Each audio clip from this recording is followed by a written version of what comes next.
Imagine this. You wake up one morning and for the first time the silence in your room feels louder than your thoughts. The air is heavy, not with noise, but with a realization. You look around at the life you've built, the job, the schedule, the bed you've made, and instead of pride, you feel something unfamiliar, emptiness, as if everything you've created was made for someone else, as if you've been sleepwalking through your own story, reading lines you never wrote, and then it hits you, softly but deeply. This isn't the life you were meant to live. You've done everything right. You followed the rules. You smiled when you were supposed to, sacrificed when it was expected, stayed quiet when it mattered most. And yet, despite all the obedience, something inside you still aches. You can't name it. You can't shake it. But it follows you into every room, every conversation, every laugh that doesn't feel real. You look in the mirror and see someone who traded authenticity for approval, wonder for comfort, potential for predictability. And the most painful part? No one forced you. You did it slowly, silently, one small surrender at a time. The truth is, most people don't wake up because something inspires them. They wake up because something breaks.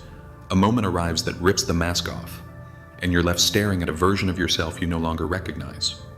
Maybe it's a relationship that ends, a job that becomes unbearable, a dream that dies so slowly you didn't even notice the funeral. Or maybe it's something simpler, like the quiet realization that you don't laugh like you used to, that your eyes no longer light up, that joy feels like a memory instead of a feeling. That's when it begins.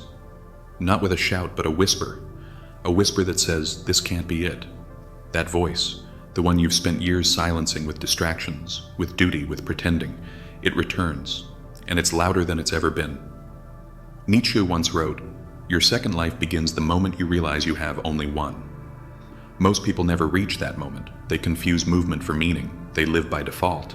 They confuse survival with purpose. But there's a rare few who pause long enough to hear the whisper, who stop just long enough to feel the ache, who look up from the noise and finally ask, "Is this it? Is this really all I was made for?" And if you're hearing this, maybe you're one of them. Maybe you're standing in the doorway between two lives, the one you were handed and the one you were meant to live. And maybe for the first time, you're ready to stop pretending, to stop performing, to stop waiting for permission to be who you were always meant to be. This is the crossroads, the one that separates the dreamers from the sleepwalkers, the alive from the existing, the remembered from the forgotten. The moment where you either go back to the numbness of normal or forward into the terrifying, beautiful unknown. But make no mistake, it's not comfort that saves you. It's courage. And if you're still listening, it means you've already started. You're already waking up. Now the real question is, what will you do with what's left? They didn't teach you how to live. They taught you how to behave. From the very beginning, you were handed a script, not a life. You were taught how to sit still, how to be good, how to earn gold stars and nods of approval. You were rewarded for silence, for compliance, for making yourself easy to manage. You were told that dreaming too big was unrealistic, that speaking too loudly was rude, that wanting more was selfish. And slowly, without realizing it, you learned the most dangerous lesson of all, to betray yourself just to be liked. You learned how to shrink, not just your voice, but your vision, your curiosity, your fire. You learned to play roles that made other people comfortable, even if they made you miserable. You laughed at jokes that didn't land. You accepted treatment that made your soul rot. You followed paths not because they were yours, but because someone else walked them first, and that made them feel safe. They called it being responsible. They called it growing up. But what they really meant was this: be predictable, be digestible, be small enough to fit the mold we've already built for you. You were never taught how to listen to your gut, only how to follow directions. You were told what to believe before you knew how to think, told who to be before you knew who you were, told what success looked like and warned not to question it, even if it never felt right in your bones. And you obeyed. Of course you did, because it's easier to belong than to be free. It's safer to be accepted than to be yourself. But safe isn't the same as alive. What they didn't tell you is that obedience has a hidden cost, a slow erosion of soul, a quiet betrayal of everything you are just to fit inside a world that was never designed for your truth. And one day, you wake up and realize you've become a stranger to yourself, a ghost trapped inside routines that don't light you up, surrounded by people who don't see you, applauded for roles you never chose. That's the trap, that's the lie, that life is about pleasing others, that your worth is measured by how little space you take up, that your dream should never make anyone uncomfortable, that the goal is to make it to the end without causing too much trouble. But what if they were wrong? What if the point of life isn't to be agreeable, but to be real? Nietzsche saw this. He called it the herd instinct, the tendency of people to follow the crowd, even if it leads them into mediocrity. It's not that the herd is evil, it's that it's unconscious. It moves without thinking, it survives without questioning. It rewards sameness and punishes difference. And if you live long enough inside it, you forget what it feels like to be awake. Because the herd doesn't want you to think, it wants you to comply. It doesn't want your truth, it wants your usefulness. But here's the truth they never told you. You don't owe the world your silence. You don't owe your parents a version of yourself that makes them feel safe. You don't owe your friends a watered-down dream. You don't owe anyone the sacrifice of your soul. You were not born to perform. You were born to live, and yet that truth terrifies people. Because once you start asking questions, real questions, everything starts to crack. Once you begin to wonder who you are without the labels, without the expectations, without the praise, the mask begins to slip.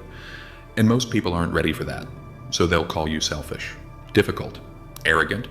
They'll guilt you for growing. They'll shame you for changing, not because you're doing something wrong, but because your courage reminds them of the fear they've accepted as normal. They would rather you stay small, stay manageable, stay quiet, because your light makes them see their own darkness. But you can't live their life anymore. You can't stay in the cage just because they're too afraid to leave it. And yes, it will be painful. Walking away always is. Breaking patterns hurts. Letting go of approval hurts. Saying no when you were trained to say yes, it will feel like rebellion. But that's what awakening is. It's rebellion against the lie that you must earn your worth, the lie that you must perform for love, the lie that life is only for the quiet, the polished, the well-behaved. No. Life is for the ones who dare, who disrupt, who choose truth over comfort, who would rather be alone and alive than surrounded and dead inside. And once you see it, once the illusion shatters, there's no going back. You'll never be able to sit in silence again and pretend you're fine. You'll never again laugh at what empties you just to keep the peace.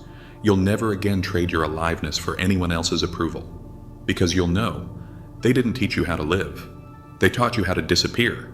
But you're done disappearing. Now, you begin. It doesn't happen in a thunderclap. It happens in the silence when the noise of pretending finally dies down. Maybe it's the morning you wake up and realize you no longer recognize the sound of your own laugh. Maybe it's the drive home from work where you feel nothing, just the dull hum of a life that used to have color. Or maybe it's the moment you catch your reflection in a window, and it stares back blankly, like a character you've been playing for far too long. That's how the awakening begins, not with fireworks, but with a fracture. And the pain isn't sudden. It's old. It's been waiting, hiding under routines, under busy calendars, under smiles that never reached your eyes. It's the ache of all the things you didn't say, the dreams you let go cold, the boundaries you never set, the time you never claimed as your own. It's the pain of a life that made sense on paper, but never made your heart beat harder. And then something pushes it all to the surface, a loss, a betrayal, a disappointment you can't explain away this time. Something happens, something so real, so sharp, so undeniable, that it splits the illusion open. Maybe someone walks away who you thought would stay forever. Maybe a door you depended on slams shut without warning. Or maybe it's quieter than that, a long look in the mirror where you finally admit, I'm not who I wanted to become. And in that raw, gut-punching honesty, something sacred is born. Clarity. Not the kind they write in books, not the polished kind that fits into TED Talks and motivational quotes, but the brutal kind, the one that feels like grief and freedom at the same time. The kind that rips your life in two. Before you woke up and after, you see it now. The pattern, the performance, the decades spent earning applause from people who were never watching. The years sacrificed at the altar of obligation. The way you've called your exhaustion strength, your numbness stability, your resignation maturity. And most of all, you see the cost.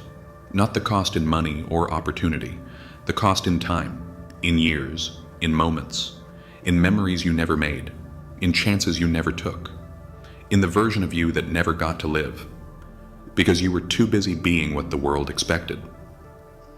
That's when the panic sets in, not because you're dying, but because you realize you haven't been living.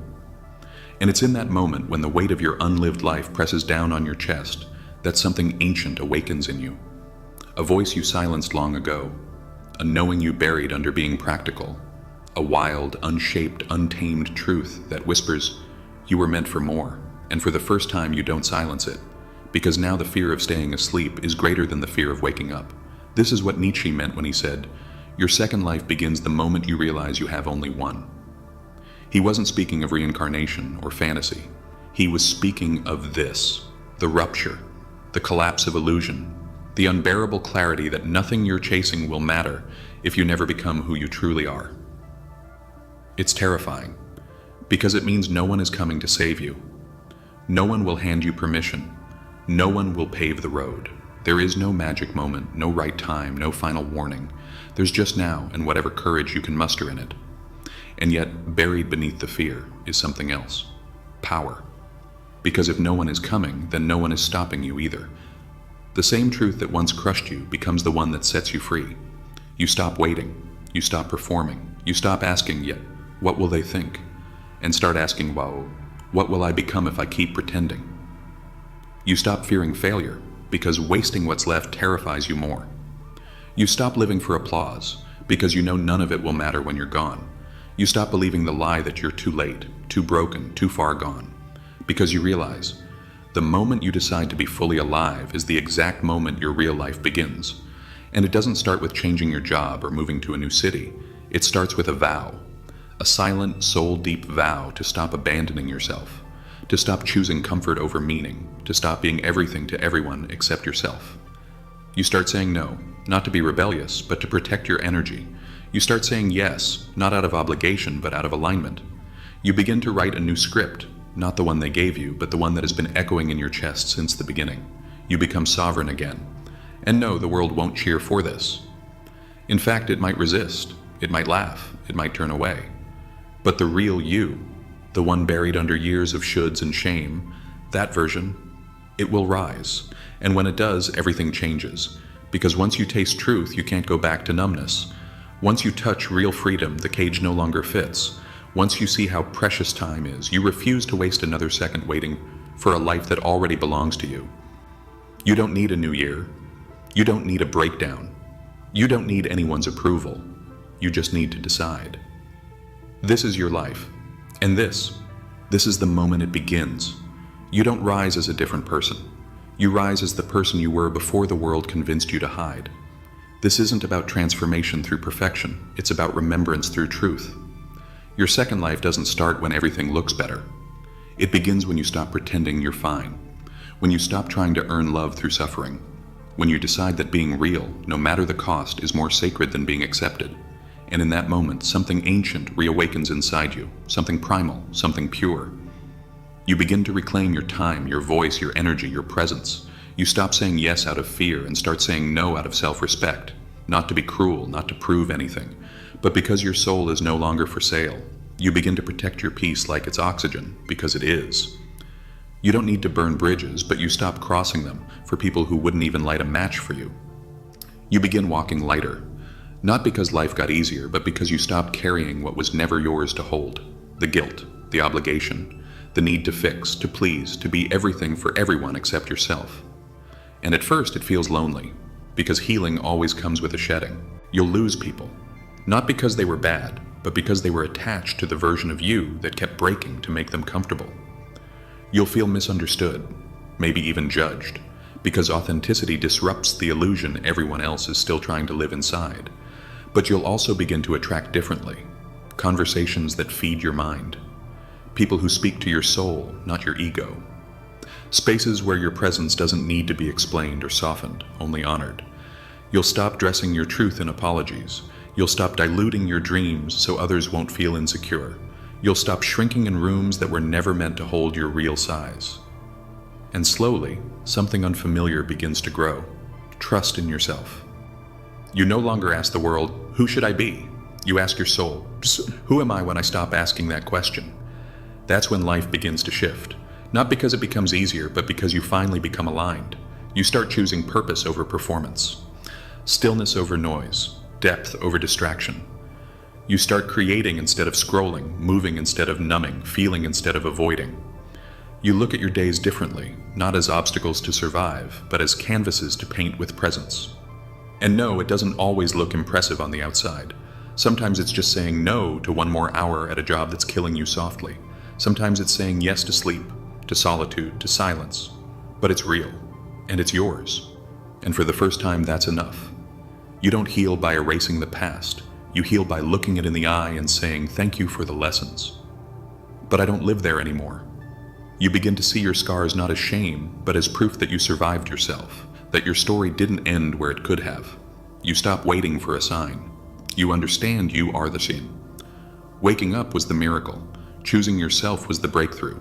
And when the world tries to pull you back, when it tries to shame your solitude or guilt, your joy, you smile. Not out of arrogance, but because you remember. You remember the quiet collapse that no one else saw, the nights you didn't think you'd survive, the mornings you chose to rise anyway. You remember that your peace was not handed to you, it was built. With boundaries, with courage, with tears no one applauded. And now that you have it, you protect it. Not from fear, but from wisdom. Because once you taste this kind of freedom, the freedom to be fully, unapologetically yourself, nothing else will ever satisfy you again. You'll stop chasing what exhausts you. You'll stop explaining yourself to people committed to misunderstanding you. You'll stop performing for love that's built on conditions. Because you know now the only life worth living is one where you don't have to disappear to be accepted. This is the rebirth. It doesn't look like fireworks. It looks like quiet mornings with a steady heart. It looks like dancing in your kitchen without shame. It looks like crying without apology. It looks like building a life that feels good, not just one that looks good. You begin to honor what matters, connection over comparison, fulfillment over performance, peace over perfection. You begin to trust that the dreams that scare you most are the ones worth chasing, not because they're easy, but because they're true. You stop waiting to be ready. You understand that no one is ever ready. They just decide. And you've decided. This is the moment your real life begins. Not because everything is certain, but because you finally are. Not because the world said yes, but because you stopped asking. You've walked through fire. You've buried the first version of yourself. And now you rise, not as someone new, but as someone real. Now comes the question you can no longer avoid. Not, what do I want to do with my life? That's too vague, too safe. The real question, the one that carves through all your excuses, is this. Will I live or will I keep pretending I have time? Not someday. Not when it's easier, not after the fear is gone, now. Because the truth has already found you. It's in your chest, you feel it. That subtle unrest, that silent scream in the spaces between your distractions, that ghost of the life you could have lived. If only you had dared. And now you can't unknow it. You've seen the cost of delay. You've watched the clock eat your days, the calendar eat your years. You've met people, maybe in your own mirror, who are still alive biologically, but spiritually long gone. They move, they work, they smile, but behind their eyes, emptiness. Not because they failed, but because they never tried, because they were too afraid of looking foolish, too afraid of being alone, too afraid of disappointing others to avoid disappointing themselves. And here you are, with one precious miracle, awareness. That is your gift, that is your curse. You are awake now. You've seen how most people sleepwalk through life waiting for permission, for clarity, for a guarantee. But clarity doesn't come before the leap. It comes after. And the guarantee, it's this: you will die. That's the only promise. Whether you lived or not, whether you dared or not, whether you became yourself or spent a lifetime performing, you will die. And when that moment comes, nothing you feared will matter. No one's opinion will follow you.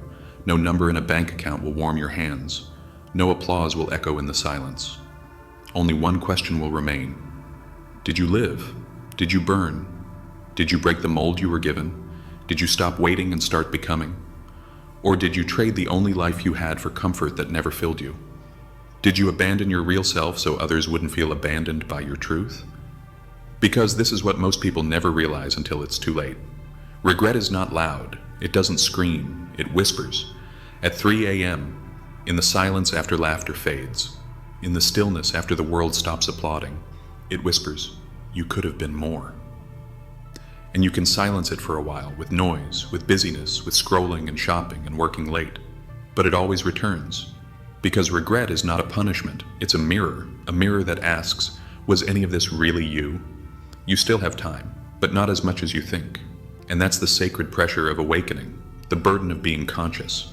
You're not lost, you're just at the edge of who you were and who you could still become. And the leap?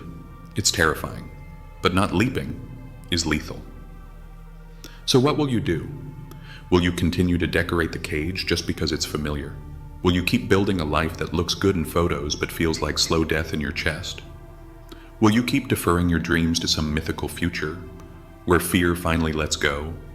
Or will you decide here, now, imperfectly, that you are done rehearsing your life, done apologizing for your truth, done begging for permission, done shrinking to fit places you've already outgrown? Because the truth is, your second life doesn't begin with motivation. It begins with mourning, the death of who you used to be, the burial of your old excuses, the letting go of all the versions of you that were built to survive, not to live. And from that funeral comes freedom. You rise not with certainty, but with fire, not with a plan, but with presence, not with the answers, but with a sacred refusal to keep waiting. You don't need to know every step, you just need to take one, and then another, and then another. Because the life you're seeking, it's not waiting in the distance. It's hiding beneath the life you've been told to accept. Right now, in this moment, you have a choice. To step forward into your second life, to claim the time you still have left, to build something so real, so true, so unmistakably you, that even fear gets quiet. No more pretending, no more performing, no more wasting breath on people who would never die for your dreams. This is your life. And it doesn't belong to the world. It doesn't belong to your past. It doesn't belong to who you were trained to be. It belongs to you. So live it, even if they don't understand, even if you tremble, even if you have to build it alone, even if you lose everything familiar, because you'll find yourself. And that is a trade worth making every time. You have one life, one fragile, fleeting miracle. Stop rehearsing, stop waiting, stop surviving, live, right now, right here, without apology, because your second life is waiting, and it begins the moment you stop pretending you have time. Before you go, if this message awakens something in you, comment below. I'm ready to live my second life. Not tomorrow, not someday, today. Like, share, subscribe. Someone out there needs this truth. Be the reason they wake up.